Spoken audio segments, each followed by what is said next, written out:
By election ఒక్క Jubilee హిల్స్లోనే ఉన్నది కానీ లీడర్లు మాత్రం పట్నం అంతా తిరుగుతుర్రు. ఎందుకంటే గాలి ఎటు నుంచి ఎటు వీసేది తెలియదు కాబట్టి ఆమ్ ఆద్మీ కాడ నుంచి షావుకార్ల దాకా అందరినీ పలకరిస్తుర్రు. పొద్దుగాల లేచిందే తడువు పబ్లిక్లనే తిరుగుతుర్రు. తీరు ముచ్చట్లు చెప్తుర్రు. ఇక చూడుర్రి సోమవారం ఏమేమి నడిచిందో. పొద్దుగాల లేస్తే పార్కులు, పొద్దుమీకంగా చౌరత్తల మీటింగులు, మధ్యలో తీరొక్క సంఘాలతోని ముచ్చట్లు. లీడర్లకు రికాము లేదు పోన్రి. జూబ్లీ హిల్స్ బై ఎలక్షన్లు చేయంగా లీడర్లంతా ఒక్క తీరుగా ఉరుకులాడుతాండ్రు. అవి చూడర్రే, మంత్రి సీతక్క పొద్దుగాలనే కృష్ణకాంత్ పార్కుకు పోయి ప్రచారం చేసింది. పబ్లిక్ తోని ముచ్చట్లాడింది. సర్కారు పథకాల గురించి ఈగురబెట్టింది. అటు చెయ్యి పార్టీ అభ్యర్థి నవీన్ యాదవ్ తరఫుకేంచి ప్రచారం చేయనికే పతంగి పార్టీ లీడర్ అసదుద్దీన్ సార్ కూడా దిగిండు. సీఎం రేవంత్ సార్ కూడా రంగంలోకి దిగుతున్నాడట. అంతా కలిసి గట్టిగానే తిప్పలబడతాండ్రు. ఇంకో దిక్కు కారు పార్టీ వాళ్ళు ఒక్క జూబ్లీ హిల్స్లనే కాదు, దాని చుట్టుముట్టున్న అన్ని వాడలను సుడిపెడుతుండ్రు. ఎలక్షన్లు అప్పుడు చెయ్యి పార్టీ వాళ్ళు ఆటో కార్మికులకు అవిత్తమన్నారు, ఇవిత్తమన్నారు. ఇప్పటికీ ఏ కాన కూడా ఇయ్యలేదన్నట్టు గులాబీ లీడర్లంతా ఆటోలు ఎక్కి తిరిగిండ్రు. పిరి బస్సు పెట్టి ఆటో అన్నలను ఆగం పట్టించిండ్రని గరమైండ్రు.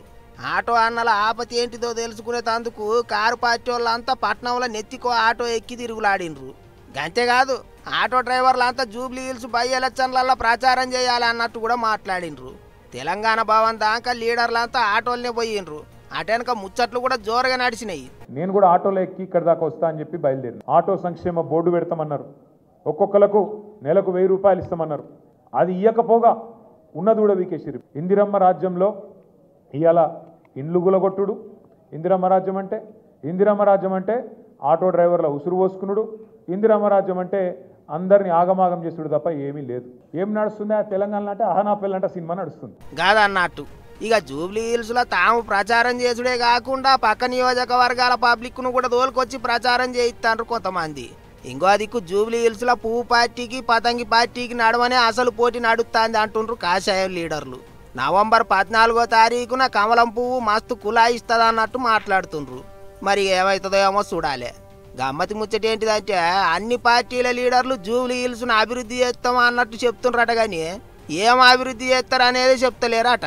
జూబ్లీ హిల్స్ అంటేనే ఓ దిక్కు ఉన్నోళ్ళ వాడలు, ఇంకో దిక్కు లేనోళ్ళ వాడలు. దాంట్లో ఏమి ఎగుర పెడతారో చెప్తలేరట. కానీ ఎట్లయినా సరే జూబ్లీ హిల్స్లో గెలిచి చూపియాలి, ఇజ్జత్గా సవాలన్నట్టే తిప్పల పడతాండ్రు లీడర్లు. మరి ఇక పబ్లిక్ ఎవరిని నిలబెడతారో ఎవరిని పడగొడతారో అంతా వాళ్ళ చేతుల్నే ఉన్నది.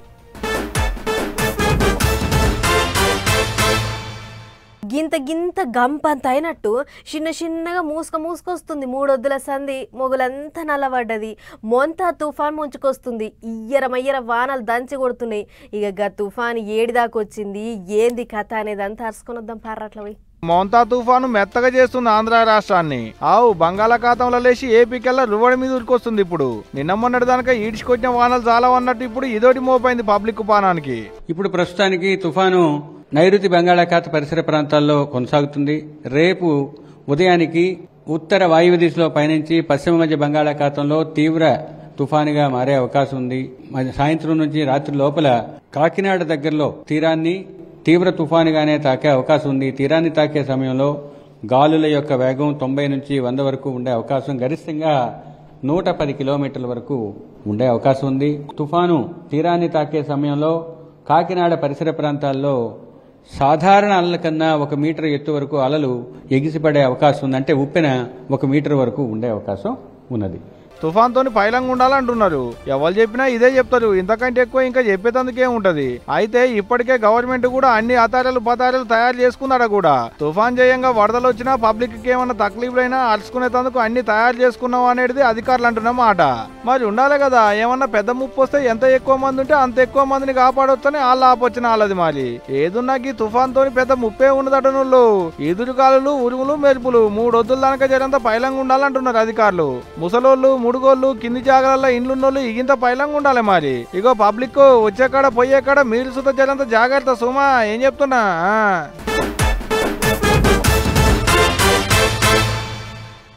ఊర్ల పొంటి చిన్న లొల్లైందంటే చాలు పా నడు ఎల్లమ్మ గుడి కాడ ఓటు పెట్టుకుందాంపా మల్లన్న గుడి కాడ నిప్పుల గుండం తొక్కుదాంపా అని అంటుంటారు కొంతమంది. ముచ్చట ఎటేటో పోతుంటుంది. ఇక గిట్లనే రాజకీయాలలో కూడా లీడర్ సాబులు సై అంటే సై అనుకుంటుర్రు, సవాళ్ళు వేసుకుంటుర్రు. ఎవ్వరం ఓట్లు పెట్టుకునే కాడికి కూడా పోతున్నది. మరి ఇక సవాళ్ళు ఏంటి, ఓట్లేంటి చూద్దాం పార్రి. ముందుగాల తెలంగాణలో నడిచిన సవాళ్ళ పంచాది ఏంటిదనేది చూస్తే చూడర్రే కారు పార్టీ లీడర్లంతా ట్యాంక్ బండ్ కట్ట మీద నిలబడ్డ అంబేద్కర్ సార్ బొమ్మ కాడికి పోయిండ్రు. రాండ్రి పెదవాన్సి ముంగట్నే తేల్చుకుందాం అన్నట్టు చేయి పార్టీ వాళ్ళను కూడా పిలిచిండ్రు. కేబినెట్ మీటింగులల్లా పబ్లిక్ ఆపది పక్కకు పెట్టి మంత్రులు సొంత పంచాదుల మీద మాట ముచ్చట్లు చేస్తానని గా నడుమ మాజీ మంత్రి హరీష్ రావు సార్ గట్టిగా అరుచుకున్నాడు. దాని మీద చేయి పార్టీ వాళ్ళకు కారు పార్టీ వాళ్ళకు లాడాయి నడిచింది. కేబినెట్ మీటింగ్ లో సొంత పంచాదుల మీద ఏమి చర్చ చేయలేదు. కావాలంటే బాబాసాహెబ్ విగ్రహం కాడ ప్రమాణం చేద్దాం పాండ్రే అని మంత్రి అడ్లూరి సారే కారు పార్టీ వాళ్ళకు సవాల్ ఇసిరిండు. దానికి ఇక కారు పార్టీ తరఫుకేంచి మాజీ మంత్రి కొప్పుల సారు తోటి లీడర్లందరినీ తోలుకొని పోయిండు. అయితే తాను పిలిచింది హరీష్ రావును గాని కొప్పులను కాదు. ఆయన వస్తేనే మాట్లాడతా, ఆయన వస్తేనే ప్రమాణం చేస్తా అన్నట్టు మంత్రి అడ్లూరి సారు అంబేద్కర్ విగ్రహం కాడికి పోలేదు. అంతలోనే పోలీసు వాళ్ళు కారు పార్టీ వాళ్ళని అరెస్ట్ చేసి బండి ఎక్కించిండ్రు. అట్లా అయింది ఆఖరికి. ఇది ఇట్లుంటే ఇంకో దిక్కు ఏపీలో చూడండి ఒట్టేసుకునే కార్యం ఎట్లా నడిచిందో. జోగి రమేష్ అనే నేను ఏ తప్పు చెయ్యనని చెప్పేసి చెయ్యను కూడా అని చెప్పేసి అమ్మవారి సాక్షిగా చెప్తా ఉన్నా. చూడర్రే మాజీ మంత్రి జోగి రమేష్ సారు చేతుల దీపం వెలిగించుకొని మరీ సత్యప్రమాణం చేసిండు. అబ్బరన ఆయనే చెయ్యి కాలంగా గంత పెద్ద ప్రమాణం ఏం చేసిండు అని అంటే నకిలీ మద్యం కేసులో సారు పేరు గట్టి వినిపిస్తుంది కాబట్టి అంతా ఆయన్నే చేసిండని వాళ్ళు వీళ్ళు అంటారు. కాబట్టి ఇట్లయితే కాదని పోయి ఇంద్రకీలాద్రి మీద వెలిసిన దుర్గమ్మను దర్శనం చేసుకొని ఆట వెనక గిట్ల సత్య ప్రమాణం చేసిండు. ఏమన్నా అంటే నా హృదయాన్ని గాయపరిచిన వ్యక్తులని అమ్మవారు మంచి బుద్ధి వాళ్ళకి ప్రసాదించాలని, వాళ్ళు ఎప్పుడు కూడా చెడు ప్రవర్తనతో మంచి మనసున్న జోగి రమేష్ నాలాంటి వాళ్ళ మీద బురద వేయకూడదని చెప్పేసి అమ్మవారు వాళ్ళకు మంచి బుద్ధి ఇవ్వాలని చెప్పేసి నేను అమ్మవారిని పెట్టుకున్నాను. గట్ల నడిచింది ప్రమాణం. మీదికేంచి తాను చేసిందే కాకుండా తన మీద ఎవరెవరైతే మాట్లాడుతాండ్రో వాళ్ళంతా గుడికాడికి వచ్చి ప్రమాణం చేయాలి అన్నట్టు పిలిచిండు. మరిగా సైకిల్ పార్టీ వాళ్ళు దీని మీద ఏమంటారో ఏమో కానీ లీడర్ల సవాళ్ళు, ప్రమాణాలు, ఒట్లేసుకునే కార్యాలు మస్తు జోరుగా అవుతున్నాయి కదా అనుకుంటారు రెండు రాష్ట్రాల పబ్లిక్. నిన్న మొన్నటి దాకా పంటలు పండించుకునేందుకు తిప్పలబడ్డారు. పంటలకు ఎరువులు దొరకక పొదుమాపు అనుకుంటా యూరియా కట్టల కొరకు పడిగాపులుగా ఆచిర్రు. ఇంకా కూడా ఆడాడగా యూరియా బస్తాల కోసం పాకలాడేటోళ్ళు పాకలాడుతూనే ఉన్నారు.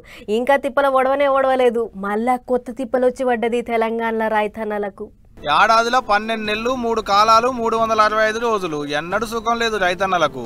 3 పంటలు పండిస్తాడు, 3 పూటలు కడుపు నింపుతాడు. అయినా రైతుల్ని పట్టించుకునేటోళ్ళు లేరు దునియా మీద. అవు మరి ఇన్నొద్దులు పంటలు పండించుకోవడానికి తిప్పలబడ్డ రైతులకు ఇప్పుడు పండించిన పంటలు అమ్ముకునేందుకు కూడా తిప్పలైతుంది పాపం. ఆదిలాబాద్ వ్యవసాయ మార్కెట్లో పత్తి కొనేటి దిక్కు లేకుండా అయింది. కొనుగోలు ప్రారంభించడం రైతులకు తెలియకుండా అది చాలా తీవ్రమైన తప్పు. ఎందుకంటే అన్ని రాజకీయ పార్టీలు, రైతు సంఘాలు, రైతులతో వ్యాపారస్తులు కలెక్టర్ గారు మీటింగ్ పెట్టి 27 అని చెప్పి మొన్ననే ప్రారంభించడం, మళ్ళీ ఈరోజు 27 అన్నారు. అసలు ఎమ్మెల్యే లేడు, ఎంపీ లేడు, కలెక్టర్ లేరు, ఎవరు లేరు. దీన్ని తీవ్రంగా మేము ఖండిస్తున్నాం. ఇది రైతులను ప్రారంభం నుంచే దగ చేయడం. అవును మరి రైతులంతా ఒక్క తాటి మీద ఉంటే అధికారులు దిగొచ్చు, అవసరం అయితే గవర్నమెంట్ వాళ్ళు కూడా దిగొచ్చు. కింటా పత్తికి సర్కారు ఇస్తామన్నది 8,110 రూపాయలు అయితే బయట దళారులు ఇచ్చేది ఉత్త 6,950 రూపాయలే. ఏమన్నంటే తేమ శాతం ఎక్కువ ఉందనుకుంటా అడ్డికి పావుషేరు దుడ్డకి శెల్సగం అన్నట్టే చేస్తున్నారట. ఆదిలాబాద్ జిల్లాలో ఉన్నటువంటి భూసాయిల్ అంతా కూడా బ్లాక్ సాయిల్తో కూడుకున్నది. ఆ బ్లాక్ సాయిల్లో మొదటి స్థాయిగా కాయ మందమైన అది తేమ శాతం ఎక్కువగా వస్తుంది మొదటి పికింగ్కి. దీన్ని పరిశీలన చేయాలి, పునరాలోచించి తేమ శాతాన్ని సడలించి కొనుగోలు చేయాలని చెప్పి సిసి అధికారులను డిమాండ్ చేస్తారు. ఏం చేస్తారు మరి, అందుకనే ఇట్లా రోడ్ల మీదకి ఎక్కిర్రు. అక్కడ చూడూరి 7 బండ్ల అన్నే 7 పత్తి లోళ్ళ అన్నే. ఇంట్లోనే వానొచ్చినా అంటే అంతే సంగతి. పత్తి మెత్తగైందని ఇంకో నెలల పాటు కళ్ళాలనే. ఇక ఇటు మంత్రి తుమ్మల సార్ కూడా అదే మాట, 12% తేమ మించకుండా చూసుకోవాలనేది సార్ అంటున్న మాట. అట్టయితేనే కనీస మద్దతు ధర వస్తుందనికి వచ్చిండు. ఏం తేమనో ఏం పాడో గానీ ఈ వానలకు దడుచుకుంటా చలికి వణుక్కుంటా కన్న తిప్పల పడుతురు సార్లు రైతులు. జర అసలయ్యే ఉపాయం ఏమన్నా ఉంటే చెయ్యి తలుసుకుంటారు. ఏమో పోరి ఎన్నడు మారుతాయో ఈ రైతుల బతుకులు. రైతులు ఎప్పుడు ఒడ్డు పడతారో ఏమో గానీ బువ్వ తట్టడు తాకత్ పిలికెడు అన్నట్టే ఉంది రైతన్నల బతుకు.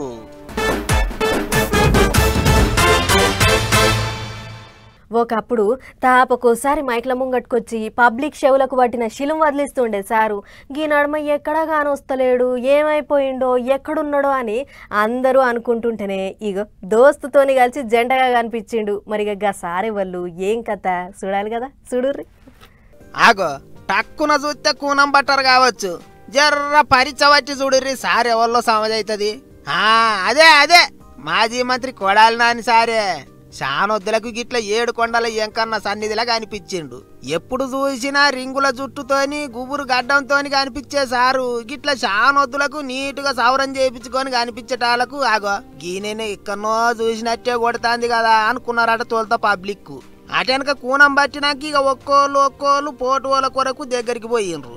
ఇంకో ముచ్చటేంటిదంటే కొడాలి నాని సారును కూనం బట్టర్ కావచ్చు అనుకున్నాడు ఏమో గాని పక్కపోంటే ఉన్న పేరుని నాని సారు ఇగ గీననే అని చూపించిండు అందరికి. ఇక ఇద్దరు లీడర్లు మంచి దోస్తులని అందరికి తెలిసిందే. గట్లనే దేవుని దర్శనానికి కూడా కలిసేపోయిండ్రు. అన్యామగాని ఒకప్పుడు మైకుల ముంగటికి వచ్చిండంటే చాలు సురుకులు పెట్టినట్టే మాట్లాడుతుండే కొడాలి నాని సారు. లేక ఇన్నొద్దులకు కనిపించిండు. మరి ఏమన్నా ముచ్చట్లు చెప్తాడు కావచ్చు అని చూసిండ్రు చాలా మంది. కానీ కొండ మీద రాజకీయాలు మాట్లాడొద్దని రూల్ ఉన్నది కాబట్టి గమ్మున వెళ్ళిపోయింటాడు అనుకున్నారట. చూస్తుంటే ఇప్పుడు పానం మంచిగా అయినట్టే ఉన్నది. మరిగా పాత కేసులు ఏమన్నా తిరగదోడతారో సైకిల్ పార్టీ వాళ్ళు అనుకుంటారట ఇంకింత మంది. చూడాలి ఏమవుతుందో మరి.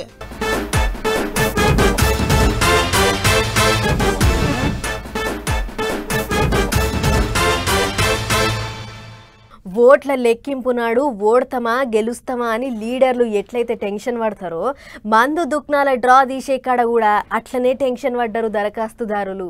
అధికారులు డ్రా షీటీలు తీస్తుంటే కళ్ళప్పగించి చూసిర్రు. మరి రాష్ట్రం అంతా మందు దుక్నాల డ్రా ముచ్చట్లు ఎట్లెట్లున్నాయో ఒక్కసారి అట్లా పోయి అరుసుకొని వద్దాం పార్. బిల్లలు రాసుడు, స్టీల్ డబ్బాలు వేసుడు, కింది మీది గూపుడు, కలెక్టర్లు డబ్బా దిక్కు చూడకుండా చేతికి అందిన బిల్ల తీసుడు. ఇట్లా రాష్ట్రం అంతా మందు దుకాణాల డ్రా తీసే కార్యం పెద్ద పండుగ లెక్కనే సాగింది.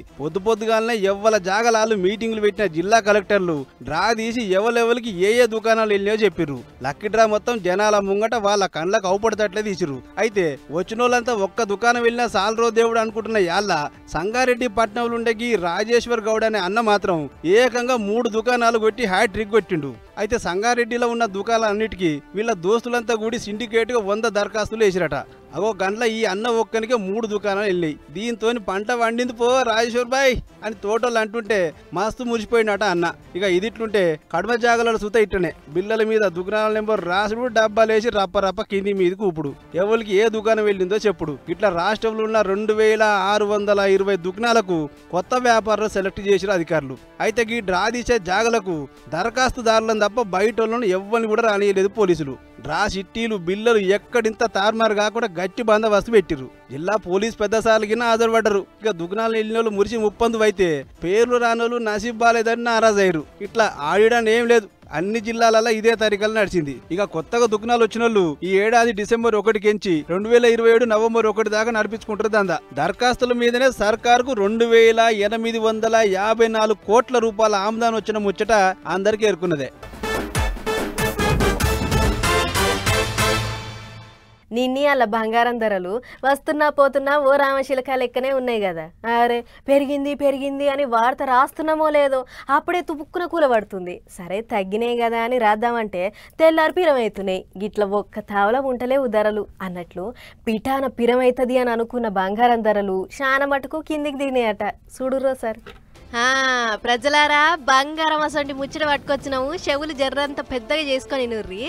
ఇన్నొద్దులు తులం బంగారం 1,35,000 చూసి చిత్రపైన మీ మోకాలు ఇప్పుడు మీ మోకాలు ఎక్కదీపమోలే ఎలిగిపోతాయి. ఎందుకంటే బంగారం ధర ఒకటే దినంలో 2,000 రూపాయల పైనే తగ్గి జనాలలో హుషారు నింపింది. ఇక సొక్కమైన బంగారం తులం 1,23,000 చిల్లర వలుకుతుంటే 22 క్యారెట్ల బంగారం 1,13,000 అందాజుంది. అయితే మొన్న దీపావళి పండుగ దంతెరాస్కి ఎంతో కొంత కొనాలే అని జనమంతా ఎగబడి నుండే కదా. అప్పుడు రోజుకింత ఎగబాకిన బంగారం ధరలు ఇంకెంత పెరుగుతాయో అని అనిపించింది. కానీ పిరం ధరలు చూసి దుక్నాల దిక్కు ఎవ్వరూ చూడకపోయేటాళ్లకు బంగారం మళ్ళా కిందికి దిగొస్తుంది.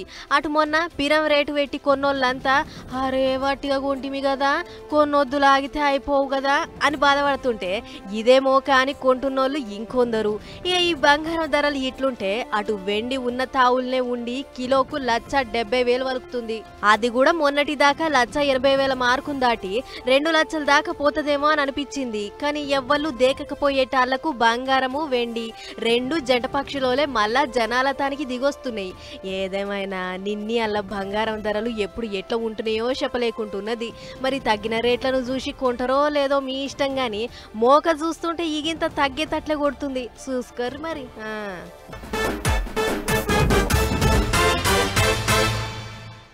కార్తీక మాసం అనగానే ముందుగల మనకు యాదికొచ్చేది సోమవారం. కార్తీక మాసంలో మొదటి సోమవారం నాడు దీపాలు వెలిగించి అక్కశన్లలు ఆడబిడ్డలు కోరికలు కోరుకుంటారు. ఇట్లా ఈ ఏడు కార్తీక మాసంలో వచ్చిన కార్తీక మాసం మొదటి సోమవారం నాడు ఎట్లెట్ల పూజలైనాయో మొత్తం తిరిగి అరుచుకొని వద్దాం పార్రి. కార్తీక మాసం మొదటి సోమవారం అని ఏగిలి వారంగానే గుల్లబాట పట్టిల్లు అక్క చెల్లెళ్ళు. నదులు కోనేర్లలో పుణ్యతానాలు చేసి దీపాలు ముట్టించారు. అన్ని దుక్కుల శివాలయాలలో ముక్కంటి దేవునికి పెద్ద పూజలు అభిషేకాలు జోరుగా అయినాయి. కీసరగుట్ట కిటకిటలాడింది. యములాడ రాజన్న, కొమరెల్లి మల్లన్న, కొండగట్ట అంజన్న, కాళేశ్వరం ముక్తీశ్వరుడు, చెరువుగట్టు రామలింగేశ్వరుడు.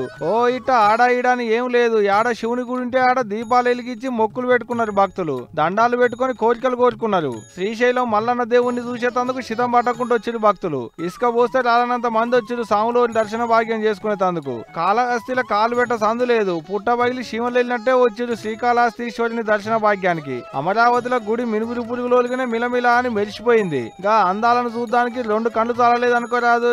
అటు విజయవాడ దుర్గమ్మ దర్శన భాగ్యానికి కుప్పలు తెప్పలు వచ్చారు భక్తులు. భక్తులు వస్తున్నారని గుళ్ళు కూడా అట్టినే ముద్దుగా సింగారిచ్చారు అయ్యవార్లు. కార్తీక మాసంలో వచ్చేటి తొలత సోమవారం నాడు దీపాలు వెలిగించి కోరికలు కోరుకుంటే మంచి జరుగుద్దని అక్క చెల్లెళ్ళ నమ్మికం. అందుకే దీపారాధనలు చేసిరు స్వామివారికి. కార్తీక మాసం అన్నా సోమవారం అన్నా శివునికి బగ్గపాయనం ఆయే. అందుకనే ఒక్క పొద్దులుండి దీపాలు వెలిగించి మొక్కులు పెట్టుకుంటే ఆ కోరికలు తీరుతాయని భక్తుల నమ్మకం అన్నట్టు. ఇట్లా ఏడ శివుని గుడి చూసినా భూమి మీద దీపాలతోని పట్నాలు పరిచినట్టే కనపడుతుంది. కార్తీక మాసం మొదటి సోమవారం నాడు శివుని గుళ్ళన్నీ శివనామ స్మరణలతోని మారుమోగినైపోండ్రి.